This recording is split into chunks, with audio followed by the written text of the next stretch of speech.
आती है colours combination select करने में, फॉन्ट सिलेक्ट करने में और साइजिंग सिलेक्ट करने में क्या अग्रीमेंट्स होते हैं। तो वही सेम चीज थी, और फाइवर पे भी मैं कोई प्रो लेवल का मुझे कोई नॉलेज था नहीं ना प्लेटफॉर्म के बारे में। Hey everyone, I hope you are doing amazing. This is Samiksha Juneja this side. I am so excited for this podcast. This podcast is with Shruti Rajput, who has over 135k subscribers on YouTube, has done freelancing with various clients for over 3 years. She is Fiverr's best rated freelancer, and also she recently launched her book, which hit bestseller within few hours. Let her unreveal her secrets in this podcast, so make sure to watch it till the very end. Hi Shruti, thank you for joining in. Thank you for having me समीक्षा। Yeah. Now I would like you to introduce yourself to my audience. आपको वैसे तो सारे ही जानते हैं, but still. तो यार, मेरा नाम है Shruti Rajput. I am a freelance coach, graphic designer, a Canva coach, और अभी यूट्यूबर भी हूँ। कुछ समय से हूँ यूट्यूब पर, लगभग 2.5-3 साल हो गए हैं। I have audience of 137k followers I have on YouTube, और थोड़े बहुत इंस्टाग्राम पे भी हैं। Similarly I am growing on all the platforms. I am trying to grow on all the platforms. I am a learner and yeah, that's all about me. That's amazing. Like you are exploring every platform, and that's amazing. So now I would like to know you, like graduation say how you shifted to this freelancing. पूरी हाँ। formal education तरीके से you shifted to freelancing thing. मैं वैसे भी अभी भी education में ही हूँ, मतलब मेरा अभी चल ही रहा है सारा कुछ। तो मेरा इसी साल 2023 में I have completed my graduation engineering. मेरा डिग्री कंप्लीट हुआ है। Now I am planning for MBA. तो अभी उसके लिए एजुकेशन में मैं कंटिन्यू करने वाली हूँ। मेरा फ्रीलांसिंग एक साइड बाय साइड ऑप्शन है। एजुकेशन, हायर एजुकेशन तो सबके पास होना ही चाहिए। एजुकेशन आपका एक लेवल होना चाहिए कि भाई वहां तक तो पढ़ना ही है। सबको पढ़ना चाहिए। पढ़ाई, अगर आप कमाने लग रहे हो या आप स्टेबल हो गए हो, तो इसका मतलब ये नहीं कि आपको पढ़ाई छोड़ देनी है। वो तो करना ही चाहिए, वो आपका पर्सनल डेवलपमेंट के लिए काफी इंपॉर्टेंट होता है। तो मेरा इंटरेस्ट जागा था और जब मैंने अमन भैया का वीडियो देखा था। सबके लिए कोई ना कोई सोर्स ऑफ इंस्पिरेशन रहता है। तो जब मैं मेरे 12th में थी, तो उस टाइम पे क्योंकि बोर्ड्स पे ज्यादा फोकस होता है, ऑब्वियसली है, सबको एक अच्छा कॉलेज चाहिए होता है। तो सब लोग एग्जाम्स की तैयारी कर रहे होते हैं, सब कर रहे होते हैं। तो सिमिलरली मैं भी करी थी। तो अमन भैया ने बीच में एक सीरीज स्टार्ट की थी फ्रीलांसिंग के बारे में। वो टाइम था, मतलब 2019 की बात है, जब मैंने पहली बार वो वर्ड एनकाउंटर किया था, फ्रीलांसिंग कि आखिर और होता क्या है, और मतलब क्या चीजें हैं इसमें। और उसके बाद उन्होंने सीरीज ही स्टार्ट की थी। तो फर्स्ट वीडियो आई गेस उसका ग्राफिक डिजाइनिंग का था, फिर उसके बाद ब्लॉगिंग के बारे में बताया था। तो मैंने लगभग वो पूरी सीरीज देखी थी। उसके बाद मैंने डिसाइड किया था कि अगर मैं कभी करूंगी या मैं कहीं अगर हाथ पांव मारना चाहूंगी इस फील्ड में, तो मैं ग्राफिक डिजाइनिंग ट्राई करूंगी करके। तो उस टाइम पे मैंने डिसाइड किया था कि ये करना है, लेकिन क्योंकि मेरे बोर्ड चल रहे थे तो मैंने ड्रॉप कर दिया। फिर कॉलेज में एडमिशन हो गया, एग्जाम में सिलेक्शन हुआ, सब हुआ। फिर हम अच्छे से कॉलेज में गए, पढ़ाई लिखाई सब किया। लेकिन उसके बाद फिर 2020 कोविड आ गया था। तो फिर कोविड के बाद क्या ही था। कोविड में हम लोग लगभग 1.5-2 साल घर पे थे। तो मेरा तो कॉलेज पूरा उधर ही पे था, घर पे ही था। और फिर उसमें इतने सीरियसली किसी ने पढ़ाई की नहीं, तो मैंने भी नहीं करी है वैसे तो उसमें सबने बस मजे किए हैं, खूब खाना बनाया है, खाया है। तो मैंने उस टाइम पे जो है, ये चीजें मैंने सोचा था कि मैंने सोचा हुआ है, तो चलो फ्री बैठे हुए हैं तो कुछ अच्छा सा ट्राई करते हैं, कुछ क्रिएटिव ट्राई करते हैं। तो मैंने यूट्यूब बाद में स्टार्ट किया था, पहले मैंने फ्रीलांसिंग स्टार्ट की थी। तो लगभग 1-1.5 साल फ्रीलांसिंग करने के बाद फिर मैंने यूट्यूब स्टार्ट किया था। तो वो 1.5 साल में मेरी काफी अच्छी ग्रोथ हो गई थी, पकड़ बन गई थी। और क्योंकि कोविड का टाइम था, तो उस समय का पता नहीं चला कि भाई 1.5 साल बीत गया, हम 1.5 साल से ये चीज कर रहे हैं। तो इस तरीके से फ्रीलांसिंग स्टार्ट की थी मैंने। I can get that and congratulations to you कि आपने अपने लॉकडाउन वाले टाइम को इतनी अच्छी तरह यूटिलाइज किया। हाँ, वो किस्मत भी बोल सकते हैं। मतलब सबके लोग, लॉकडाउन तो सबके लिए ही था, पर वही है कि किसी के लिए उतना हाँ, अच्छा नहीं रहा, you किसी के लिए utilized अच्छा it रहा। so well. You utilized hmm. it so well. Okay, आपने फर्स्ट क्लाइंट के बारे में बताया you got it in lockdown 2020 times में। तो वो हम्म। कैसे मिले ऑन फाइवर अपवर्क किस प्लेटफॉर्म पे? तो जिनको नहीं पता है, मैं अभी तो फिलहाल फाइवर पे काम कर रही हूँ। काफी टाइम हो गया फाइवर पे, अब 3 साल होने वाले हैं। इस महीने हम लास्ट मंथ जो है हम टॉप सेलर बन चुके हैं, टॉप रेटेड सेलर बन चुके हैं फाइवर पे। लेकिन यही चीज है कि मैंने पहला प्लेटफॉर्म नहीं है जिस पे मैंने ट्राई किया, मैंने काफी सारे प्लेटफॉर्म्स पे तैयारी की थी। सबसे पहले फ्रीलांसर पे भी हम गए थे, बट उसमें सिक्योरिटी अमाउंट वाली चीज मैंने एनकाउंटर की, तो फिर मैंने बोला यार हम काम भी हम ही देंगे, तो उसके बाद पैसे भी हम ही देंगे, तो फिर तो ये तो गलत बात होगी। मतलब भले आप काम ले लो उसके बाद पैसे दे दो, उस टाइप का था, क्योंकि हम एज ए न्यूज भी हमें उतना आइडिया नहीं होता है कि भाई पेमेंट कैसी ले जाती है, क्या अग्रीमेंट्स होते हैं। तो वही सेम चीज थी। और फाइवर पे भी मैं कोई प्रो लेवल का मुझे कोई नॉलेज था नहीं ना प्लेटफॉर्म के बारे में, तो मैंने जो मेरी एक्सपीरियंस है मैंने काम करते करते ही सारा गेन किया धीरे धीरे।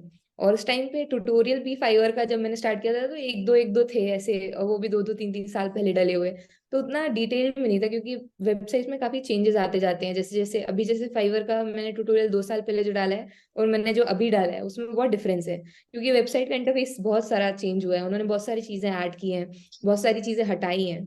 तो इस तरीके से मैंने स्टार्ट किया, और मेरा पहला क्लाइंट जो मुझे मिला वो मुझे फाइवर पे मिला। तो फाइवर पे मिला था। मेरे पहले क्लाइंट की स्टोरी ऐसी रही, उन्होंने फेसबुक ऐड की सर्विस मुझसे मांगी थी। फेसबुक ऐड चलाना नहीं होता, उसमें जो आपका क्रिएटिव दिखता है ना सिर्फ वो डिजाइन करने के लिए बोला। तो एक शॉप ओपनिंग थी, या उनका सुपर मार्केट टाइप का था, अब तो काफी समय हो गया मुझे उतना याद नहीं है, लेकिन उसके बाद भी वो पहला ऑर्डर स्पेशल होता है तो याद है हल्का हल्का। तो उन्होंने बस मुझे ऐसे क्रिएटिव सा बनाने के लिए, तो मुझे याद है मैंने लगभग 8-10 सैंपल्स बना करके भेजे थे उनको, क्योंकि हम फ्री थे ऑब्वियसली। और फटाफट मतलब दिन भर बैठ करके खूब सारे सैंपल्स बनाए, पता नहीं कौन सा पसंद आएगा, कैसा अच्छा लगेगा, बहुत सारे सैंपल्स बनाए, बहुत सारे सैंपल्स उनको इनबॉक्स में ही भेजे थे। फिर उनको पसंद आया एक, उन्होंने मुझे बोला, फिर मैंने उनको भेज दिया वहीं पर, तो उन्होंने बोला यहाँ नहीं भेजना है आपको, आप ऑर्डर पेज पे भेजिए, डिलीवरी कीजिए। तो मतलब उनसे ही सीखा कि कहाँ पर करना है, फिर डिलीवरी करी। फिर उन्होंने रेटिंग्स दी, रिव्यू दिए, तो फिर ऑब्वियसली थोड़ा थोड़ा इम्प्रूवमेंट आया वहां से। तो इस तरीके से फर्स्ट एक्सपीरियंस था। Okay, I get that. So congratulations for being bestseller on Fiverr and also bestseller on Amazon. I saw that you recently launched your book. या, Congratulations for that too. Thank you so much. हम book वाले part पे बाद में आते हैं. Now we'll just start with कि Fiverr और Upwork, like you use Fiverr, उस पे clients कैसे लेके आए? Tips for freelancers to get clients on Fiverr. अगर आप मतलब फाइवर ना एक दिन का गेम है ही नहीं, कि अगर आप सोचो कि मैंने आज रजिस्टर किया है और मुझको कल मिल जाए, हो सकता है आपको कोल्ड ईमेल में ये रिजल्ट देखने मिलेगा, हो सकता है आप जो है अगर कोल्ड डीएम किसी को करते हो उसमें रिजल्ट मिलेगा, इवन ऑन लिंक्डइन अगर आप ट्राई करते हो किसी को पिच करने का तो आपको जल्दी रिजल्ट मिल सकते हैं। पर फाइवर जो है अगर आप लॉन्ग टर्म के लिए लेकर के चल रहे हो, कि कभी आपको क्लाइंट्स ढूंढने नहीं जाना, क्लाइंट्स खुद से ढूंढ के आपके पास आए, अगर आपका वो माइंडसेट है, तो फिर उसके बाद अगर आप फाइवर पे जा रहे हो तो अच्छा डिसीजन है। बस ये है कि फाइवर थोड़ा टाइम लेता है। और ऑब्वियसली जब हम जैसे शॉपिंग करने भी जाते हैं ऑनलाइन किसी प्लेटफॉर्म पे, तो जिसके अच्छे रेटिंग्स होते हैं, जिसके अच्छे रिव्यूज होते हैं, चाहे वो कोई शर्ट हो या कुछ भी हो, ट्राउजर ले रहे हो आप, तो उसी को लेते हो जिसकी अच्छी रेटिंग्स होती हैं, जिसके अच्छे रिव्यूज होते हैं। जिस पे एक भी नहीं है हम उसको वैसे भी स्वाइप अप कर देते हैं। तो जब हम ऐसा कर रहे हैं तो बायर्स भी ऑब्वियसली, हम भी बायर हुए ना उसके, तो वहां पे प्लेटफॉर्म पे भी सेम चीज हो रही होती है। पर ऐसा नहीं है कि उस नए वाले जो डिजाइन है या नया पैंट है या जो भी नया प्रोडक्ट है उसको कोई नहीं खरीदेगा, कोई तो खरीदेगा ही। पर ये है कि समय लगता है इन सब चीजों में, 100 में से 1 इंसान खरीदेगा पर खरीदेगा, अगर आपकी डिजाइन अच्छी है तो, अगर वो प्रोडक्ट में वो बात है तो। बस थोड़ा सा मुश्किल हो जाता है। सिमिल अगर इस चीज को कंपेयर करो तो वही सेम चीज फाइवर पे भी हो रही होती है। आपसे ज्यादा एक्सपीरियंस वाले लोग जो 8-8 10-10 साल से उस प्लेटफॉर्म पे हैं, तो वो ऑब्वियसली ज्यादा अच्छा कर रहे होंगे। मैंने जब स्टार्ट किया था तब मैं भी एज अ न्यू सेलर आई थी, लेकिन आज अगर मैं देखूँ तो मुझे 3 साल हो चुके हैं, तो मैं पुराना सेलर हो चुका हूँ वहां पर। तो वही चीज होती है, आप स्टार्ट तो सबको न्यूबी के तौर पे करना पड़ता है। तो अगर आप स्टार्ट कर रहे हो तो वो माइंडसेट के साथ नहीं जाना है, पहली चीज। दूसरी चीज ये है कि फाइवर का एसईओ बहुत इंपॉर्टेंट होता है।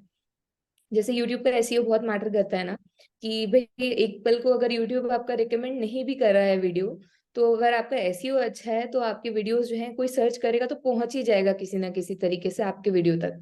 अब उसको रहना है नहीं रहना वो आपके वीडियो के कंटेंट के ऊपर डिपेंड करता है। सिमिलरली फाइबर में भी यही चीज होती है, कि भाई अगर आपका मतलब एसईओ अच्छा है तो आपकी गिग आ जाएगी पहले पेज पे। अब उसके बाद अगर आपकी गिग की इमेज अच्छी है, आप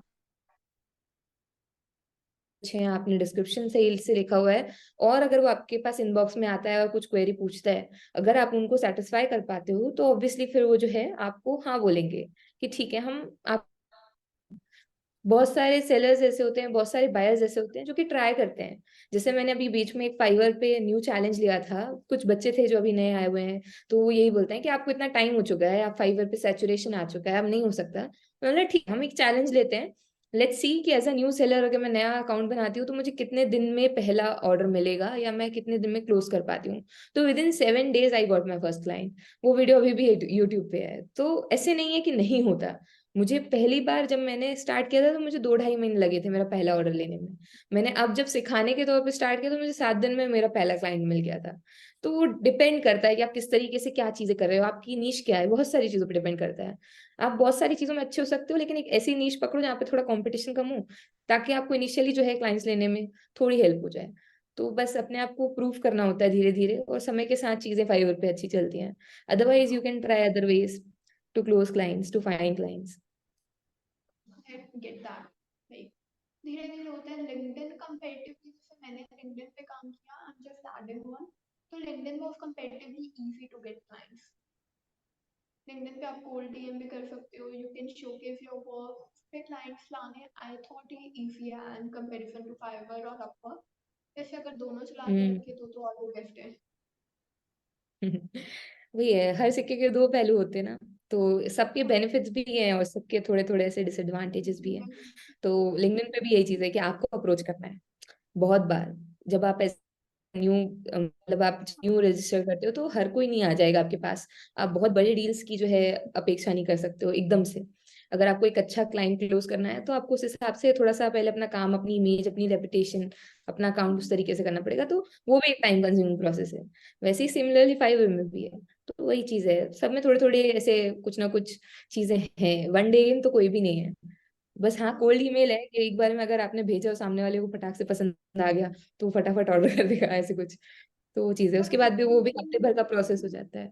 हम्म। हाँ, कोल्ड ईमेलिंग भी एक स्किल हो जाती है कि क्रिस्प ईमेल हो, पोर्टफोलियो साथ हो, सैंपल वर्क साथ हो, वो भी एक पूरी हम्म। स्किल है। वही वही वही। कि अभी you were talking about inbox में अच्छी तरह क्लाइंट क्लोज करना। तो इनबॉक्स में हम किस वे से क्लाइंट क्लोज कर सकते हैं? जैसे हम मीटिंग पे आता है, then we have our sales tips कि हाँ हम ऐसे पिच कर सकते हैं, हम ऐसे पिच कर सकते हैं। तो इनबॉक्स में आपने क्या सीखा कि किस वे से पिच इन करें कि क्लाइंट बुक हो? मैंने तो ये देखा है कि अगर अच्छा खासा क्लाइंट मन बना के भी आया और मैंने सही से उससे बात नहीं की तो चला जाता है। और अगर कोई क्लाइंट सिर्फ इंक्वायरी करना है तो भी हम उसको क्लोज कर सकते हैं अगर हम सही से बात कर रहे हैं तो ये बहुत बड़ा कहना चाहिए एक लेसन है जो मैंने अपने इस वाले छोटे से करियर में सीखा है। कि आप लोगों को जब भी अगर किसी क्लाइंट को क्लोज करना है, पहले तो खुद का मन बनाओ कि आपको वो क्लाइंट चाहिए ही है, क्योंकि आप उस तरीके से फिर उसके बाद पिच कर पाओगे। तो मैं हमेशा ये करती हूँ कि भाई अगर कई बार ऐसे होता है मुझे नहीं लेना है क्लाइंट, मेरा मन नहीं है, तो मैं ऐसे ऐसे आंसर देती हूँ कि हाँ हाँ ठीक है, हाँ ठीक है, यू कैन चूज दैट। लेकिन अगर मुझे कोई चाहिए है तो उनको सब कुछ, वो जो स्पून फीडिंग वाली चीज होती है ना, वो करके देते हैं। अगर उन्होंने पूछा कि भाई आपके पास ये चीज है, आप ये चीजें प्रोवाइड करते हो क्या, आप मिनिमल डिजाइन इस तरीके के बना दोगे, तो अगर मेरे पास कोई सैंपल है उससे रिलेटेड तो मैं तुरंत डाउनलोड करूंगी, एक पीडीएफ बनाऊंगी उसको पोर्टफोलियो, और 5 मिनट भी नहीं लगते हैं फटाक से। मतलब एक पीडीएफ ही तो बनानी है एक सिंपल पेज की, तो वो भेज देते हैं कि भाई हाँ इस तरीके के सैंपल्स हम बनाते हैं। तो उनको लगता है अच्छा अच्छा अटेंटिव है। फिर उसके बाद अगर उन्होंने कुछ क्वेश्चन पूछा, मतलब ज्यादातर लोग यही होते हैं प्राइसिंग के टाइम पे आके अटक जाते हैं। और ऑब्वियसली ज्यादातर लोग जब इंक्वायर करने आते हैं तो ये पूछते हैं कि आप कितने प्राइस में प्रोवाइड करोगे। अगर एक्सपीरियंस है तब तो आप कुछ भी प्राइस बोलोगे तो वो थोड़ा सा आपकी वेबसाइट और आपका वो सब देख करके वो इम्प्रेस हो जाते हैं कि चलो ठीक है, एक बहुत एक्सपीरियंस खिलाड़ी है तो ऑब्वियसली इतना पैसा मांग रहे हैं। लेकिन अगर आप नए हो, तो मैंने तो नए उस पर यही किया है कि अगर मुझे किसी क्लाइंट ने बोला कि भाई मेरा $50 का ही बजट है, तो मैंने काम ऐसा नहीं है कि मैंने उसको जाने दिया नहीं नहीं बहुत कम है, मैंने ज्यादा का काम कम में भी करके दिया। क्यों? क्योंकि इनिशियल टाइम में आपको फोकस करना चाहिए एक्सपीरियंस पे। आप जितने लोगों से काम कर पाओगे, जितने लोगों के साथ, उतनी नई चीजें सीखने मिलेगी। आप अभी अपने लर्निंग स्टेज में हो, आपका प्रायोरिटी पैसा नहीं होना चाहिए। लोग ये चीज बोलते हैं कि आपको कभी भी आप अपनी सर्विसेज चीप में मत सेल करो, इसमें मत करो, उसमें मत करो। ये चीजें, वो सब चीजें तब मायने रखती हैं जब आप उस लेवल पे आ जाओ। अभी तो आप स्टार्ट ही कर रहे हो ना। तो अभी क्या जरूरत है इतना अपने आप को सेल्फ एस्टीम या अपना आपको इतना ऊपर रखने की? भाई हम धीरे धीरे ग्रेजुअली एक एक स्टेप करके ऊपर जाएंगे। उसके बाद एक टाइम आएगा कि आप जो प्राइस बोलोगे सामने वाला हाँ कह रहा होगा, विदाउट एनी नेगोशिएशन। तो वो पॉइंट आता है, एक टाइम आता है कि जब आप जो प्राइस बोलोगे सामने वाला आपसे काम करवाने के लिए उतना प्राइस देने के लिए राजी हो जाता है। तो टाइम लाने के लिए आप स्टार्टिंग में थोड़ा सा कर सकते हो कि भाई ठीक है, हम इतना कर देते हैं, उतना कर देते हैं। वो चीज होती है मतलब। और इनबॉक्स में अगर क्लाइंट्स क्लोज करवाने ही है एकदम, तो बस 2-3 चीजों का ध्यान रखना। पहला, कि भाई अगर कोई आ रहा है तो वो अगर अच्छे से बात कर रहा है, क्योंकि इनबॉक्स में आपके एक्सप्रेशन नहीं दिखते हैं। भाई अपन डिस्कवरी कॉल पे तो मैं हंस के बात कर रही हूँ, आप हंस के सुन रहे हो, तो समझ में आता है कि चलो ठीक है, एक्सप्रेशन हाँ सब समझ में आ रहा है। लेकिन अभी इनबॉक्स में तो चैट मैसेज होता है ना, तो कई बार ट्राई करो कि भाई वो जो आपके कहना चाहिए, एक आधी इमोजी डाल करके, स्माइल वाले इमोजी, की आपका मतलब हल्का सा फ्रेंडली रखो उसको कि ठीक है, या थम्स अप भेज दिया साथ में लिख करके, okay good day great day. कुछ कुछ छोटे छोटे चीजें जो आपका बिहेवियर बता रहे हैं उनको, उस तरीके से जो है अच्छे से ग्रीट करो, अच्छे से उनको बोलो। और उसके बाद उनको बहुत सारे डाउट्स होते हैं जो नए आपसे जुड़ रहे होते हैं, तो कोशिश करो कि सारी चीजें एक एक करके क्लियर कर दो। मुझे भी इरिटेशन होता है कि एक चीज का बार बार रिप्लाई देने में, लेकिन यह है कि आप जिसको रिप्लाई दे रहे हो वो आपसे पहली बार काम कर रहा है आपके साथ, तो उसको वैसे ही आपको रिप्लाई देना पड़ता है। बार बार वाली बात नहीं होती है उसमें। बस यही है कि थोड़ा सा एक आध पूरा अपना लिस्ट बना लो आंसर्स की, ये क्वेश्चन हो सकते हैं तो ये आंसर होंगे। क्विक रिस्पॉन्सेज का ऑप्शन होता है फाइवर में, तो आप ऐड कर सकते हो जो आपके क्वेश्चंस हैं, जो आपके पैकेजेस हैं, ताकि अगर किसी ने उस बारे में पूछा तो आप डायरेक्टली उसको एक बार में सेंड कर सको। इतना बल्कि मैसेज बार बार टाइप करना थोड़ा सा ज्यादा हो जाता है, तो वो कोशिश करो ऐसे छोटे छोटे बार बार मैसेज भेजने से अच्छा है कि एक बार में जो आप बोलना चाहते हो शॉर्ट और स्वीट लिख करके उसको वैसे के वैसे भेजो, और उसके बाद डील क्लोज कर पाओगे। I get that. और जैसे आपने कहा अच्छे से बात करो, एक तो उससे आपका नेटवर्क भी बिल्डिंग हो रहा है, और बाद में अगर आपने अच्छे से बात की, बाद में उस क्लाइंट ने वापस आना है, तो वो मे भी आपके पास हम्म आए, मे भी रेफरेंस के टाइम वो हम्म। आपको रेफर कर दे। सो इट ऑल डिपेंड्स कि आप कैसे उनको ट्रीट कर रहे हो, है ना। एग्जैक्टली, सो मुझे तो बहुत सारे रेफरेंस, हाँ, रेफरेंस बहुत इंपॉर्टेंट होते हैं इस बिजनेस में, क्योंकि आपके साथ जो क्लाइंट काम कर रहा है उसके फ्रेंड्स उसी कंपनी से होंगे, रिलेटेड होंगे, उसी नीश से रिलेटेड होंगे, तो वो आपको रेफर करता है। तो मेरे साथ भी यही होता है कि भाई अगर मैंने किसी के लिए कुछ इंस्टाग्राम किट जो है डिजाइन किया, तो उसके इंस्टाग्राम और इन्फ्लुएंसर फ्रेंड्स होंगे, वो देखेंगे, अगर उनको काम पसंद आएगा तो पूछेंगे कहाँ से करवाए। तो इस तरीके से जो है नेटवर्किंग बनती है। हाँ। Freelancing is just like business. Hmm. Sorry. Mini business. अच्छा, यहाँ पे आपने लर्निंग की बात की थी, हाँ हम एक्सपीरियंस से सीख रहे हैं एंड ऑल दैट स्टफ।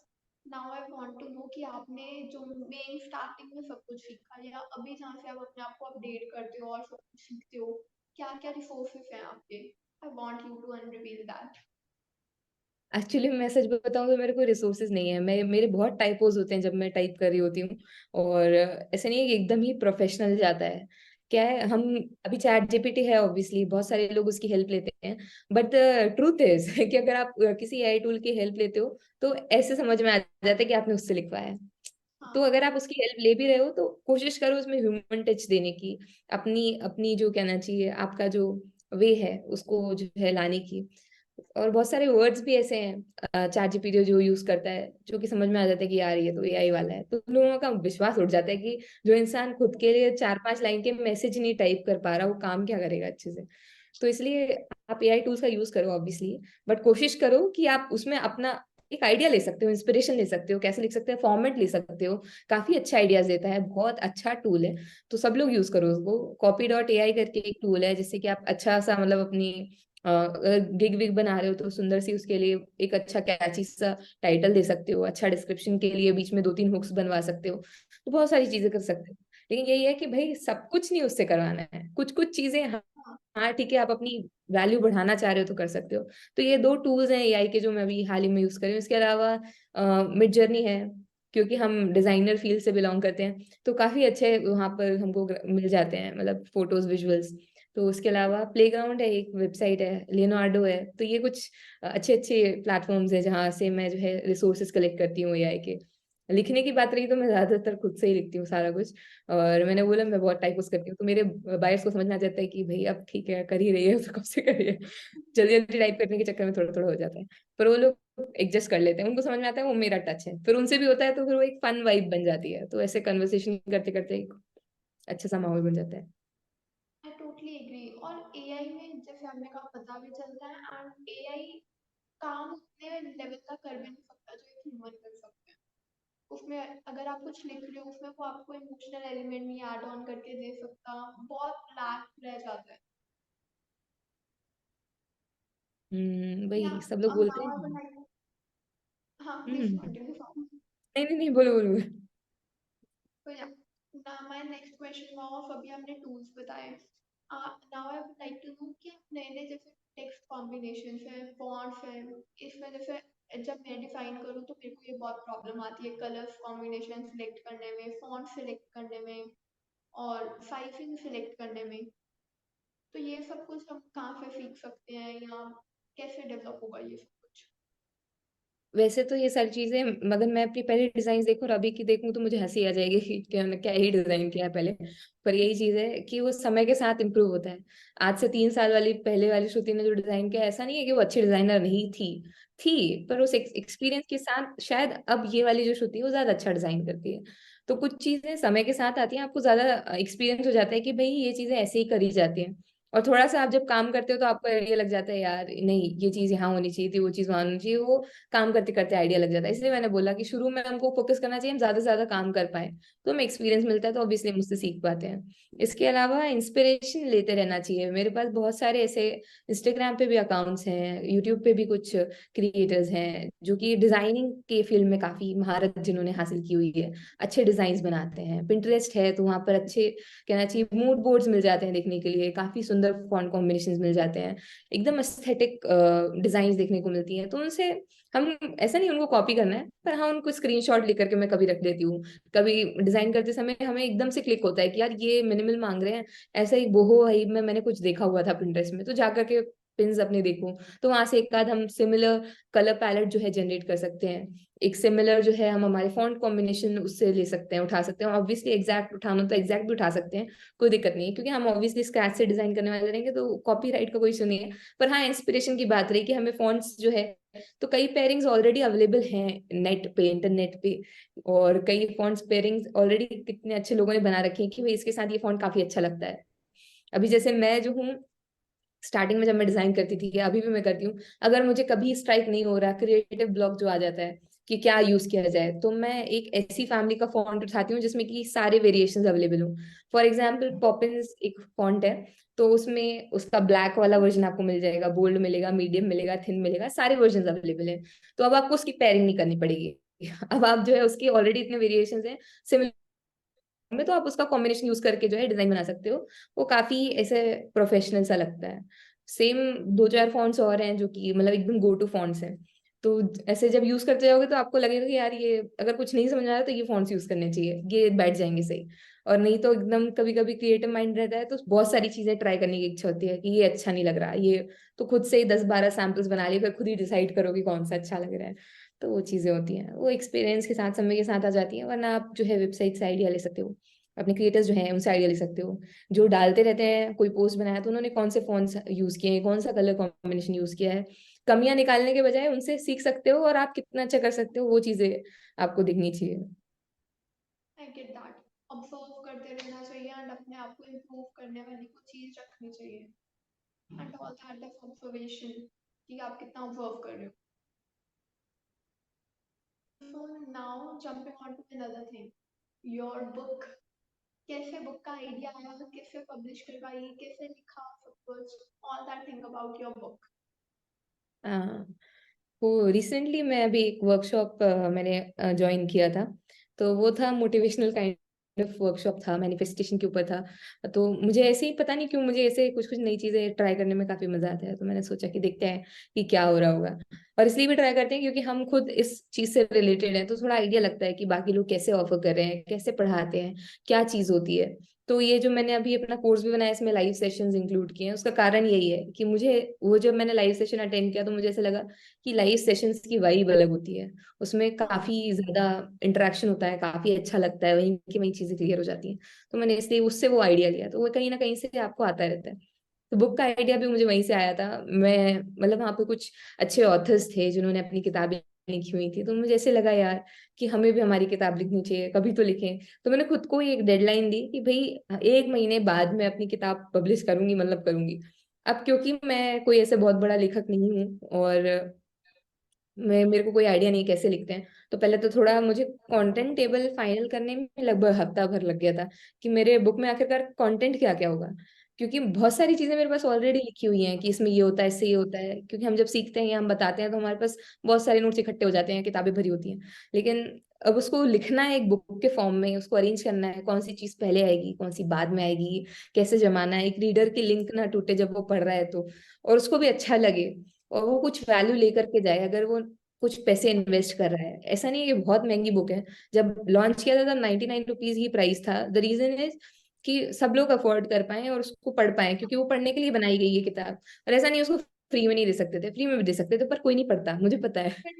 वही चीज है, जब तक हम किसी चीज को पे नहीं करते ना, 1 रुपया भी दोगे पर उसके लिए पे किया है ना, तो वैसे लगता है उसका यूज करें, हम यूटिलाइज करें उस चीज को। पर वही चीज फ्री में मिल जाती है तो फिर ऐसे लगता है कि यार मतलब सालों से पड़ी रहती है पर कोई पढ़ता नहीं। तो और फिर मुझे फीडबैक भी चाहिए थे कि कैसे लिखा हुआ है बुक, थोड़े से इनिशियल भाई सामने वालों से रिव्यू मिले, क्योंकि हमारी फर्स्ट टाइम था मैंने ये चीज ट्राई की। तो बहुत अच्छा रिस्पॉन्स रहा, लगभग 90 प्री ऑर्डर्स आए थे मुझे उस टाइम पे।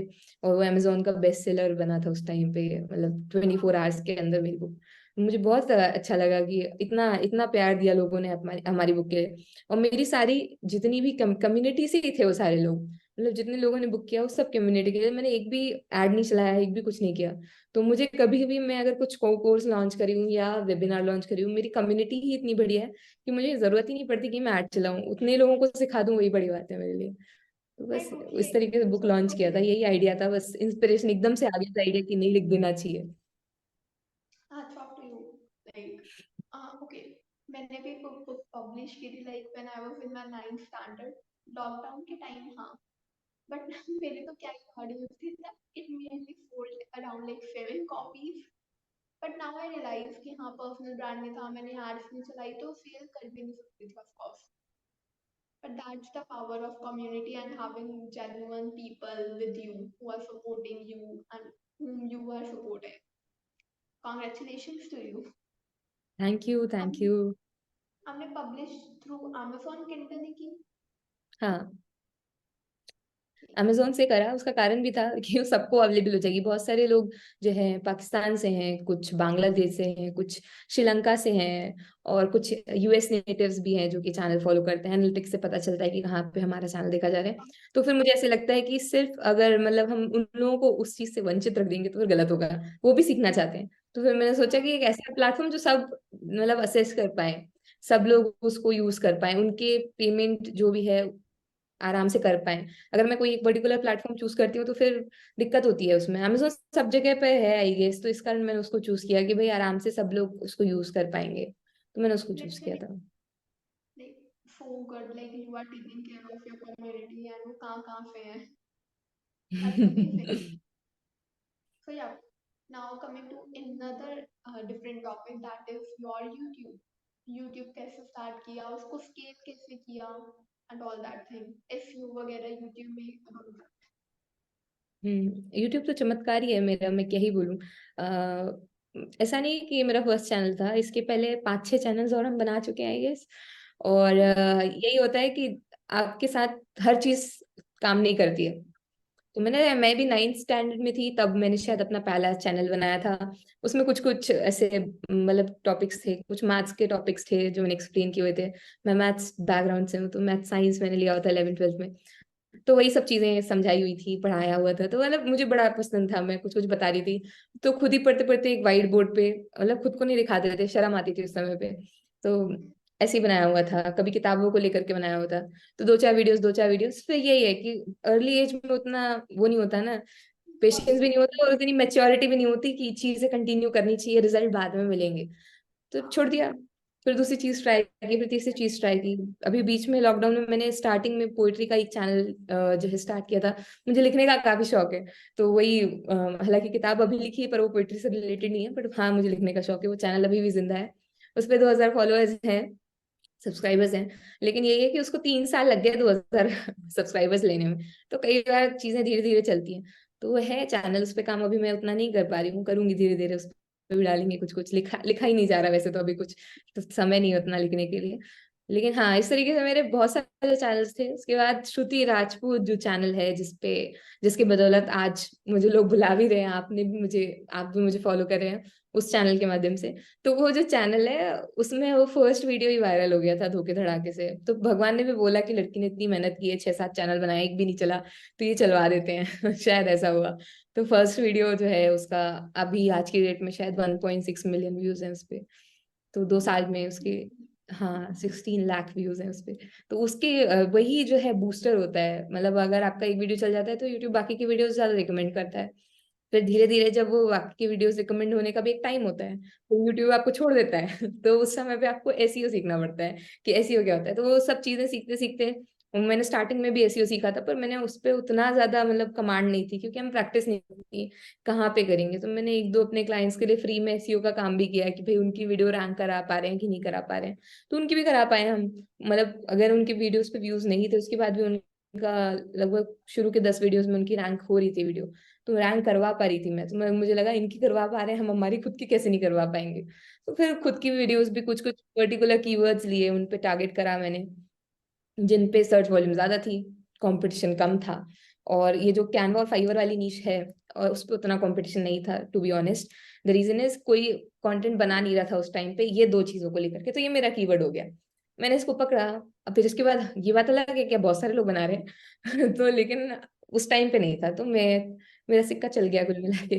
और मैं चमक गई, मेरी चैनल चमक गया।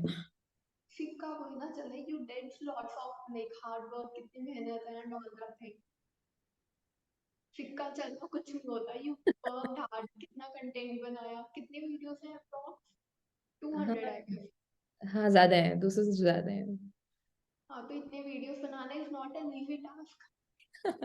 हाँ, वो भी है, पर ये है कि फर्स्ट वीडियो मतलब ऑटोमेटिक ज्यादातर लोगों के साथ नहीं होता, किसी का मिड टाइम में वायरल होता है, किसी का। मेरा वो पहला वीडियो, उसके बाद मैंने 2-3 वीडियोस और डाले थे। पर मैंने जब देखा ना कि मेरे मतलब उस वीडियो पे जैसे ही 1000 व्यूज हुए थे, शायद हफ्ते भर में हो गए थे 1000 व्यूज।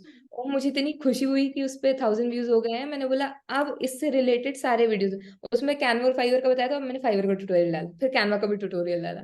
तो जो इंसान वो वीडियो देखेगा, तो उसके बाद उसको ये दो भी देखने ही पड़ेंगे।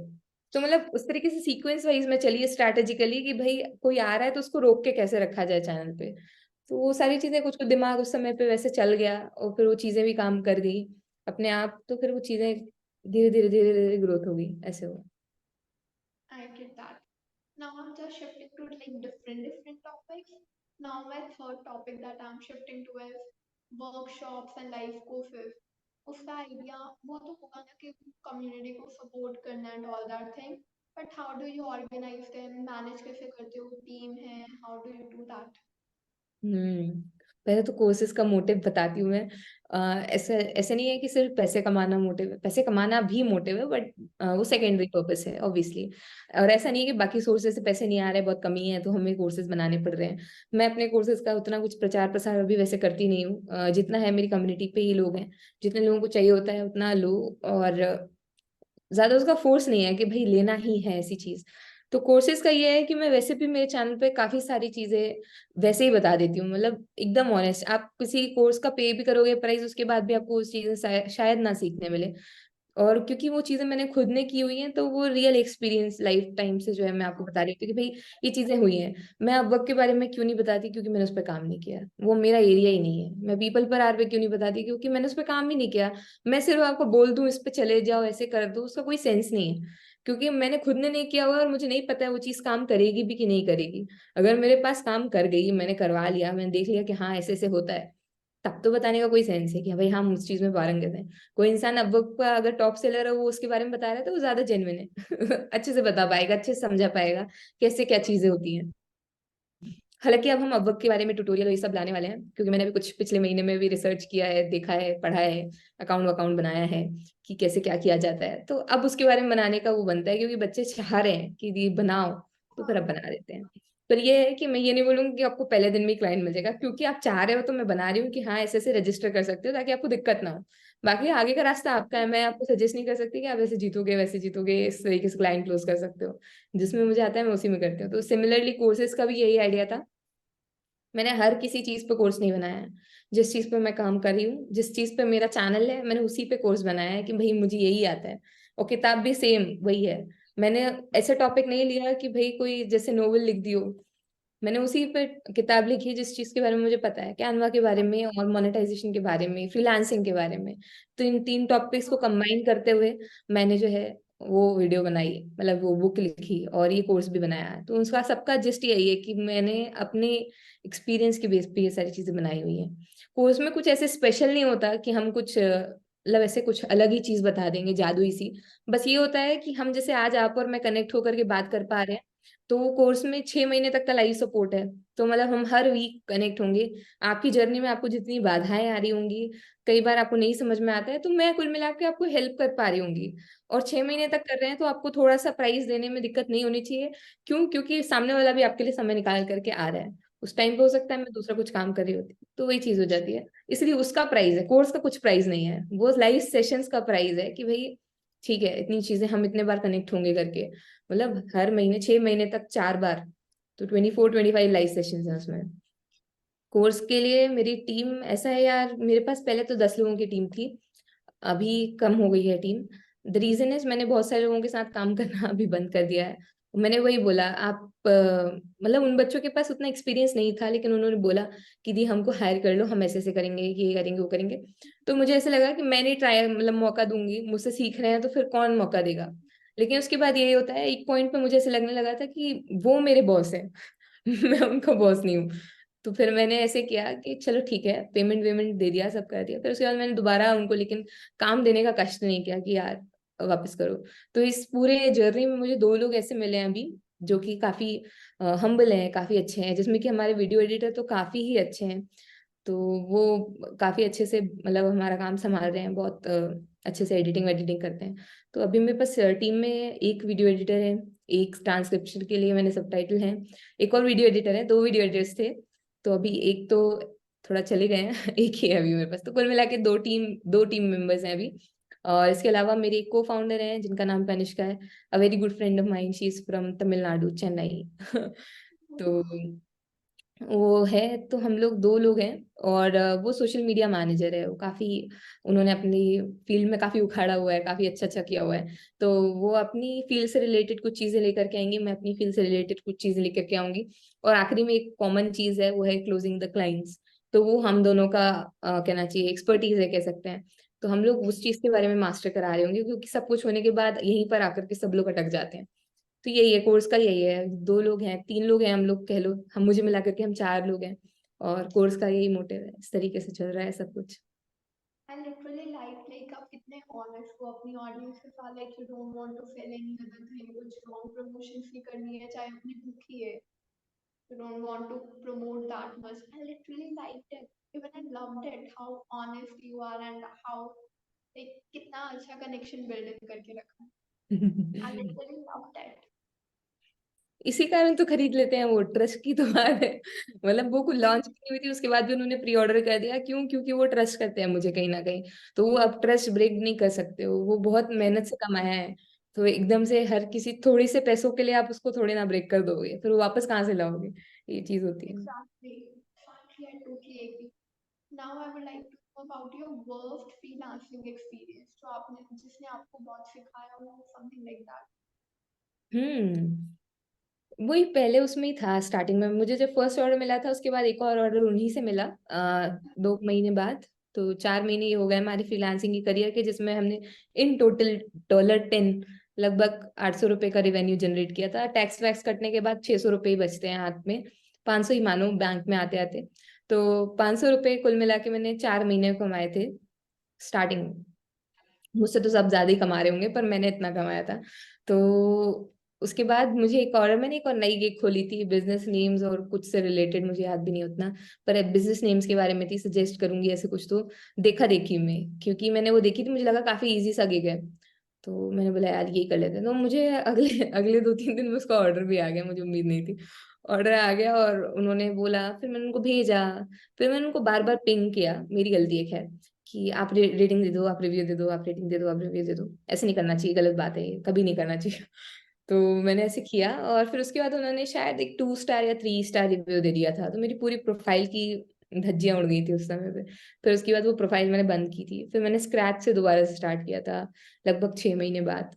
तो उसके बाद से जो स्टार्ट किया है, फिर हर चीज का थोड़ा थोड़ा ध्यान रखा, फिर चीजें अच्छे से हुई। फिर वो प्रोफाइल जब बनाई है दूसरी, तो वो अभी तक चल रही है। अब उसका कुछ ऐसे मैंने कुछ नहीं किया है, वही वर्स्ट एक्सपीरियंस था, बहुत सारी चीजें सीखने मिली। कभी उस नीश में नहीं उतरना चाहिए जिसका आपको नॉलेज ना हो, सिर्फ इसलिए कि बाकी ये वो चीज कर रहे हैं, सिर्फ इसलिए कि वो आसान है। जिस चीज का आपको आइडिया है, चाहे वो कठिन भी हो, पर आपको वही करनी चाहिए। और जिसका आपको नई नॉलेज है, उसमें बिल्कुल आपको हाथ पांव डालने की जरूरत नहीं, पहले सीख लो, कर लो, 2-4 लोगों की फ्री में करके दो। उसके बाद हाँ, हाँ ठीक है, अब आ गया है, अब एक्सपीरियंस आ गया है, अब समझ में आ रहा है, हाँ ठीक है अब आगे बढ़ते हैं। वो चीज होनी चाहिए। I get that. So now this is my last question.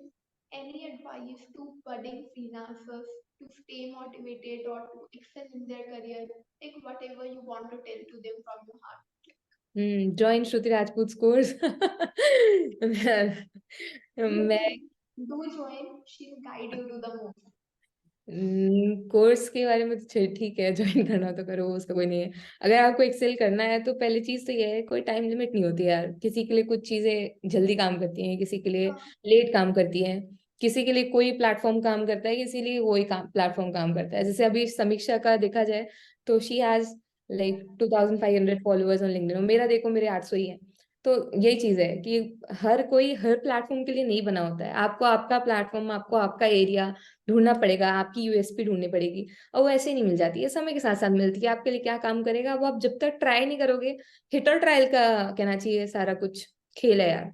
तो थोड़ा समय दो, खुद को भी अच्छा समय दो, हफ्ता भर नहीं, 6 महीने दो, 8 महीने दो, कि हम ये सब चीजें करके देखते हैं, इतना इतना करके देखते हैं क्या रिजल्ट मिल रहे हैं, कैसे कहाँ पे काम कर पा रहे हैं। खुद को ही समझ में आता है कि यार यहाँ से अच्छा रिस्पॉन्स आ रहा है, यहीं ट्राई करना चाहिए, तो वहां ट्राई करो, बाकी चीजों को छोड़ दो। फिर जिस पे ट्राई कर रहे हो उसको अच्छे से फोकस बना करके और उस पर ग्रोथ करो। फिर अब उसके बाद फिर वो एक बार सिलेक्शन के बाद ग्रोइंग वाली चीज आती है। तो ऐसा नहीं है कि एक प्लेटफॉर्म, मैंने फाइवर पे काम किया तो आपको भी उसी पे करना है। समीक्षा लिंक्डइन पे क्लोज करी क्लाइंट, तो आपको उस पे ही करना है। आपको जो अच्छा लगता है आप उस पे कर सकते हो, आपके लिए जो चीजें बेटर काम करें आप कर सकते हो सकता है आपको वर्क पे ज्यादा अच्छे क्लाइंट्स मिले, हो सकता है आप बहुत अच्छा कर जाओ फ्रीलांसर पे। तो वो हो सकता है वाली चीज है, इसलिए बोल रहे हैं क्योंकि वो आपका सबका रास्ता अलग अलग है ना। सब एक दूसरे का कॉपी नहीं कर सकते हैं, और जो कॉपी करते हैं वो ज्यादा लास्ट सर्वाइव नहीं कर पाते।